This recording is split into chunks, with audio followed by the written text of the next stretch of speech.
روزی روٹی کمانے کے لیے وہ گئے ہیں, وہ کوئی اس طرح پروفیشنل مجرم جی تو جی ہے بالکل. نہیں, تو وہ ہمدردی تو ہے اور ہم کوشش بھی کر رہے ہیں. اچھا. اور ابھی ریسنٹلی یہ 2 دن پہلے کی بات ہے اور ہفتہ پہلے کی, ہمارے پاس ان لوگوں کا ہم نے طریقہ کار یہ کیا ہوا ہے کہ ان سے ہم ایک لکھوا لیتے ہیں. اچھا. ہاں کہ فرض کریں ترکی سے ڈپورٹ ہوا ہے, کوئی کہیں سے ڈپورٹ ہوا ہے, وہ ہم لکھ لیتے ہیں, ایک فارم ہم ان کو دے دیتے ہیں, فل کروا لیتے ہیں, وہ ہم پاکستان بھیجتے ہیں کہ اس ریکویسٹ کے ساتھ کہ آپ ان کے نام جو ہے بلیک لسٹ سے ہٹا دیں. اچھا. ہاں گڈ. یہ ہم کر رہے ہیں, یہ ہم کافی عرصے سے کر رہے ہیں, لیکن ہمیں اس کا جواب انٹیریئر منسٹری کی طرف سے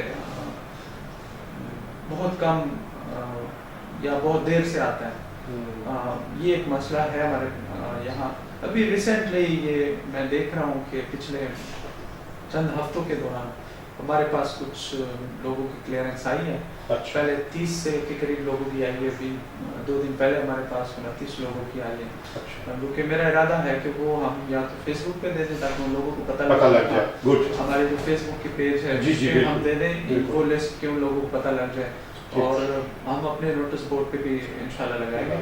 تو یہ کچھ آ رہی ہیں, لیکن یہ اس حساب سے بہت کم ہے. اگر یہ 50 60 یا 70 لوگوں کی آپ دیکھ لیں, اس حساب سے بہت کم ہے جتنے زیادہ لوگ آئے ہیں یا جتنے ہم نے بھیجے ہیں پاکستان.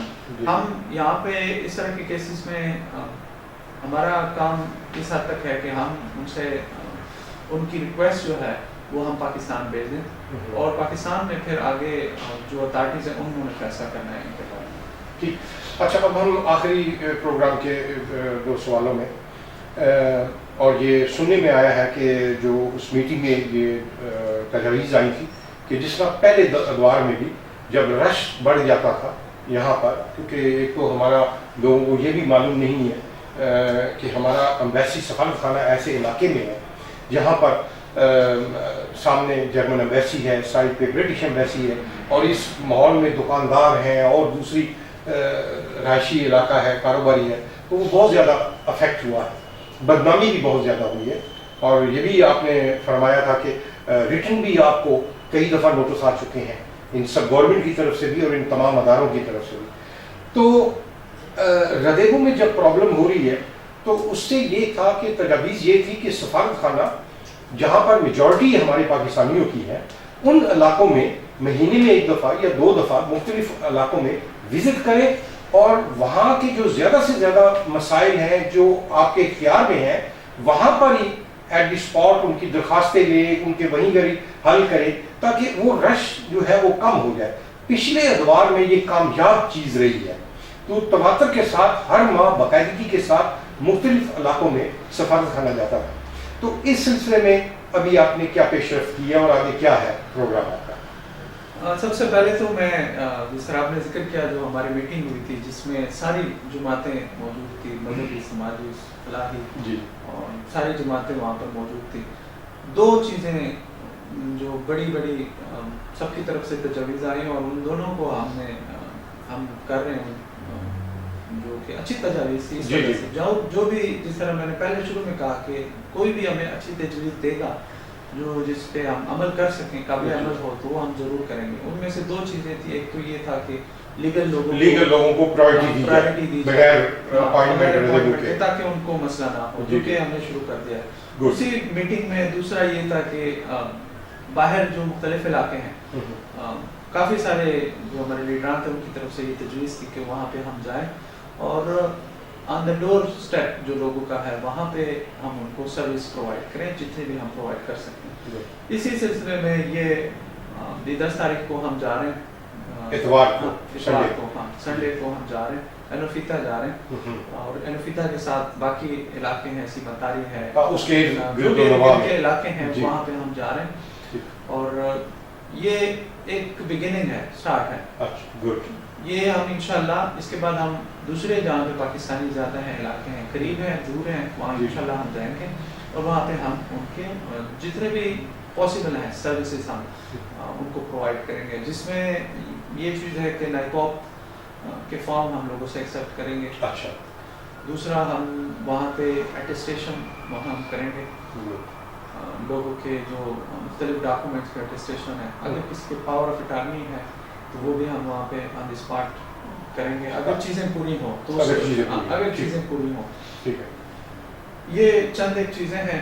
دوسرا جو پاسپورٹ والے مسائل ہیں ان کو بھی ہم دیکھیں گے کہ ان کو اگر ہم دیکھیں گے کہ کس طرح ان میں ان کی بھی لوگوں کی مدد کریں وہاں آن دی اسپاٹ جو پاسبل ہو, جو کمپیوٹرائز یا جو سسٹم میں وہاں اویلیبل نہیں ہے اس کے بیان اگر کوئی کسی کے مسائل ہے کس طرح ہم اس کو کر سکتے ہیں تو وہ بھی ہم کریں گے انشاءاللہ, کوشش کریں گے. ٹھیک. تو یہ چیز جس طرح میں نے کہا کہ یہ ہم کر رہے ہیں اور یہ جو آپ سب لوگوں کی فیڈ بیک ہمارے پاس آئی, جو آپ لوگوں کی تجاویز آئیں, اسی کی بنیاد پہ ہم یہ کر رہے ہیں تاکہ یہ لوگ جو ہیں ان کو بھی یہاں پہ اگر اس دن لوگوں کے مسئلے مسائل حل ہو جائیں گے تو ان کو یہاں پہ سفارت خانہ آنے کی ضرورت نہیں پڑے. اور دوسرا جس طرح آپ نے ذکر کیا کہ ہماری کوشش یہی ہے, یہ جو ٹیلی فون پہ اپائنٹمنٹ سسٹم بھی ہم نے شروع کیا ہے وہ صرف اسی وجہ سے شروع کیا ہے کہ یہاں پہ لوگ نہ آئیں. ایک وجہ یہ ہے کہ لوگ نہ آئیں یہاں پہ, رش نہ بنے, اور دوسرا یہ ہے کہ لوگوں کو سہولت ہو, کام سے چھٹی نہ کرنے پڑے ان کو. تو جیسے آپ نے ذکر کیا کہ ہمیں یہاں پہ جو میئر آفس ہے وہاں سے بھی ہمیں ریٹن میں کمپلینٹس آئی ہیں کہ یہاں پہ ہمارے لوگ نیچے اس علاقے کا جو امن ہے وہ خراب کرتے ہیں. یہاں پہ دکانیں بند ہو گئی ہیں. یہاں پہ ہمارے پاس یہ برٹش ایمبیسی کی طرف سے شکایت آئی ہیں, جرمن ایمبیسی کی طرف سے شکایت آئی ہیں, اور جو اس ایریا ہے اور یہ بلڈنگ کے اوپر جو ہمارے لوگ ہیں ان کی طرف سے بھی شکایت آئی ہیں. ہمارے لوگوں سے ان کو کافی شکایات ہیں. ابھی ہماری مجبوری یہ ہے کہ ہمارے پاس جگہ کی کمی ہے, سارے لوگوں کو ہم اندر ایکوموڈیٹ نہیں کر سکتے ہیں, اور تو اس وجہ سے ہم یہ چاہتے ہیں کہ اگر کسی کا کام فون پہ ہو سکتا ہے تو اس کو آنے کی ضرورت نہ پڑے. اور دوسرا یہ ایک کامن سینس بھی بنتی ہے کہ اگر کوئی دور کہیں رہتا ہے تو اس کو بجائے اس کے کہ وہ صرف اپائنٹمنٹ لینے کے لیے آئے یہاں پہ اور چکر لگائیں ایمبیسی کے, تو اس سے بہتر ہے کہ وہ فون پہ اگر اس کو مل جاتی ہے اپائنٹمنٹ تو اس میں اس سے اور اچھی بات کیا ہو سکتی ہے. اور ایک چیز جو یہ میں واضح کرنا چاہوں گا کہ انشاءاللہ عنقریب ہم دوسری جگہ جا رہے ہیں. یہی میرا اگلا سوال تھا کہ اس کے متعلق تھوڑی سی کوئی آپ ہلکی سی, زیادہ تفصیل نہیں, لیکن ہمیں پتہ عوام کو لگ جائے کہ بھئی کافی عرصے سے ہم یہ سن رہے ہیں کہ جس سفارت خانہ جگہ لے رہا ہے. پچھلے دور میں تو بلا کر ہمیں اوپننگ کا اور سارا شیڈیول بھی دے دیا گیا تھا, جگہ کا بھی بتا دیا گیا تھا, پریس کانفرنس ہوئی تھی باقاعدہ. تو اس کے بعد پھر کچھ بھی نہیں ہوا. تو اب یہ ہے کہ ایک دفعہ پھر اب بتا دیں کہ اس دفعہ واقعی وہ خوشخبری ہوگی یا پھر دور کے ڈول سہانے والا حساب ہوگا؟ نہیں, انشاءاللہ ایک تو میں آپ کو یہ بتانا چاہوں گا کہ میں بھی جب سے آیا تو مجھے خود بھی یہ یہاں پہ حالات دیکھ کے بڑا افسوس ہوا. جس طرح یہاں پہ چھوٹی سی جگہ ہے اور ہمارے لوگوں کو بڑی مشکلات کا سامنا کرنا پڑتا تھا, کہ ابھی بھی پڑ رہا ہے, چاہے بارش ہے, دھوپ ہے, انہوں نے روڈ پہ کھڑے ہونا ہے, نہ اس طرح سے واش روم کا انتظام ہے, نہ تو بہت ساری مشکلات تھی. مجھے اس کا بہت شدید احساس تھا. پھر جب ہمارے سفیر صاحب آئے خصوصاً, انہوں نے جب یہ سارا کچھ دیکھا تو ان کو بھی یہ کافی افسوس ہوا کہ یہ اس طرح کیوں ہے. اور یہ میں بتانا چاہوں گا کہ سفیر صاحب نے اپنی خصوصی کوششوں کی وجہ سے, یہ آپ کہہ سکتے ہیں کہ یہ ان کی کوششوں کا رزلٹ ہے کہ ہم ایک بڑی جگہ پہ انشاءاللہ جا رہے ہیں. اور بہت ساری چیزیں ہو گئی ہیں, بس صرف فارمیلٹیز ہم نے کرنی ہے. تو اس دفعہ میں انشاءاللہ آپ کو یقین دلاتا ہوں کہ ایسی بات نہیں ہے کہ جس طرح ماضی میں آپ بتا رہے ہیں, مجھے تو نہیں پتا کہ اس طرح ہوا کہ آپ کو اچھا جی. تو لیکن اس دفعہ انشاءاللہ یہ بہت ایڈوانس اسٹیج میں ہے, اور ہم یہاں سے جائیں گے فلوتے, جو ایریا جہاں پہ باقی سیلیکو اور فلوتے میں زیادہ تر ایمبیسیز ہیں, وہاں بھی جائیں گے انشاءاللہ. اور جو ہماری ایمبیسی ہوگی وہ بالکل مین کفیسیات سڑک پہ ہوگی, اور بس اسٹاپ کے قریب ہوگی, ایکسیسیبل ہوگی لوگوں کو, اور اندر بیٹھنے کی کافی بڑی جگہ ہے اس میں انشاءاللہ. اور وہاں پہ بہت سارے ہمارے مسائل جو کہ ابھی آپ کو نظر آتے ہیں, ابھی آپ کو بہت سارے مسائل نظر آتے ہیں اور ان کی جو اگر آپ بنیاد میں دیکھیں ان کی جڑ دیکھیں تو ان مسائل کی جڑ ایک یہ بھی ہے کہ یہاں پہ لوگوں کے لیے ایکوموڈیٹ کرنے کے لیے جگہ نہیں، تو انشاءاللہ یہ سارے مسائل امید ہے حل ہو جائیں گے۔ 2015 کا سال کہیں یا 2016 کے آغاز؟ امید ہے کہ 15 میں ہی انشاءاللہ یہ آپ دیکھیں گے۔ اور لیکن میں یہ بتانا چاہوں گا کہ اس کا جو کریڈٹ ہے وہ ہمارے بیس صاحب کو جاتا ہے۔ اس سے پہلے بھی وہ جہاں رہے ایک دو جگہ انہوں نے وہاں پہ بھی ایمبیسیز چینج کی، مطلب پہلے ایک اچھی جگہ پہ نہیں تھی تو انہوں نے وہاں پہ بھی اچھی جگہ پہ ان کو شفٹ کیا، تو یہ ان کی خصوصی کاوش تھی اس سلسلے میں۔ اور ہم سب کو یہ احساس تھا کہ یہ ایک بہت بڑا مسئلہ ہے ہمارے کمیونٹی کا، اس کا کوئی حل ہونا چاہیے۔ تو آخری سوال اس کے بعد پھر آپ نے کمیونٹی کو ہماری کو کوئی پیغام آخر میں آپ دیں گے۔ آخری سوال کہ یہ جو لوگ سیلف ریپاٹریشن اپنی مرضی سے اپنے ملکوں میں جانا چاہتے ہیں یا تھانوں میں کیمپوں میں جو یہ اللیگل لوگ قید ہیں، اس میں جو آؤٹ پاس ہے وہ کچھ اس میں مسائل کافی آتے ہیں۔ یہاں کی پولیس ڈپارٹمنٹ ہر محکمے وہ ہماری سفارت خانے سے ناخوش رہتے ہیں، باقی سفارت خانوں کی وہ تعریف کرتے ہیں، لیکن ہمارے سفارت خانے سے ہمیشہ ان کے منسٹرز بھی اور وہ پورا ڈپارٹمنٹ نیچے سے اوپر تک وہ ناخوش رہتا ہے۔ کیا آپ اس پہ بھی توجہ دیں گے کہ ماشاءاللہ آپ تو خوش اخلاق اور خوش شکل ہیں، کو پبلک ریلیشن میں بھی آپ ماہر ہیں، تو ان کی سیٹسفیکشن کے لیے یا ان کے ساتھ ریلیشن جو ہے اپنی لیمٹس میں اور اپنے اس رہتے ہوئے کو کوآپریشن جو ہے میوچل، اس کو اچھے انداز میں آگے بڑھائیں؟ آپ نے بڑی اچھی بات کہی اور بڑا اچھا کیا کہ آپ نے یہ ایشو ریز کیا۔ اس میں ایک دو باتیں کرنا چاہوں گا۔ پہلی بات تو یہ کہ میرا جو بنیادی مقصد ہے یہاں پہ وہ ہے کہ میں گورنمنٹ آف پاکستان کی پالیسی کو آگے بڑھاؤں، اور ایمبیسی کا بھی اور ایمبیسڈر صاحب کا بھی، ہم سب کا یہ بنیادی مقصد ہے کہ ہم حکومت پاکستان کی جو پالیسی ہوں ان کو ہم آگے بڑھائیں۔ اور دوسرا یہ، اس کے بعد دوسرے نمبر پہ، یا آپ کہہ سکتے ہیں کہ شاید اس سے بھی پہلے نمبر پہ ہے کہ ہمارے لوگوں کا انٹرسٹ وہ سب سے افضل ہوتا ہے ہمارے لیے، ہمارے پاکستانیوں کا جو انٹرسٹ ہے وہ ہمارے لیے سب سے افضل ہے۔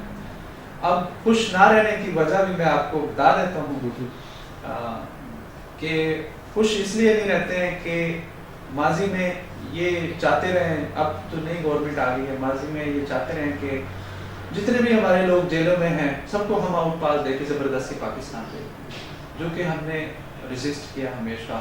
ہم نے یہ اسی صورت میں ہم سے خوش رہ سکتے تھے کہ ہم ہر بندے کو، جو بھی بندہ آگے لے کر آتے ہم اس کو، وہ نہ بھی جانا چاہتا تو بھی ہم زبردستی اس کو آؤٹ پاس دے کے ان کو بھجواتے، تو تب یہ ہم سے زیادہ خوش رہتے ہیں۔ تو نہ خوش رہنے کی بنیادی وجہ جو ہے وہ یہ ہے کہ یہ چاہتے ہیں کہ جتنے بھی یہاں پہ اللیگل لوگ ہیں یا ہمارے پاکستانی ہیں ان کو یہ زبردستی ہم ان کو واپس بھجوائیں۔ جس طرح میں نے آپ کو کہا کہ ہمارے لیے ان کا خوش رہنا نہ رہنا وہ دوسرے نمبر پہ آتا ہے۔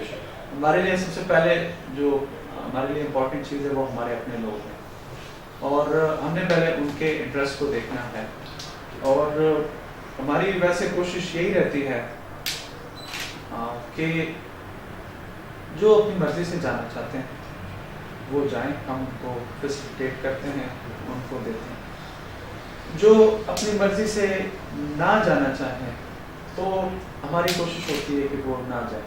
میں ویسے شاید یہ ہمارے لوگوں کے انٹرسٹ میں ہے، ان کے مفادات میں ہے، اور میجورٹی خواہش ان کی یہی ہے کہ وہ نہ جائے، شاید کوئی مستقبل میں ان کے لیے کوئی رستہ کھل جائے۔ بالکل بالکل، یہی تو یہ چیز ہے۔ اگر ہم اس طرح نہ کریں تو یہ ہم سے بہت خوش رہیں گے، یہ پھر ہماری تعریف بھی کریں گے، سارا کچھ کریں گے، لیکن جس طرح میں نے کہا کہ ہمارے لیے سب سے جو امپورٹنٹ چیز ہے وہ ہمارے لوگوں کا انٹرسٹ ہے، ہمارے ملک کا انٹرسٹ ہے۔ یہاں پہ ان کا خوش ہونا نہ ہونا یہ ہمارے لیے اتنی امپورٹنٹ بات نہیں ہے، اگرچہ ابھی جو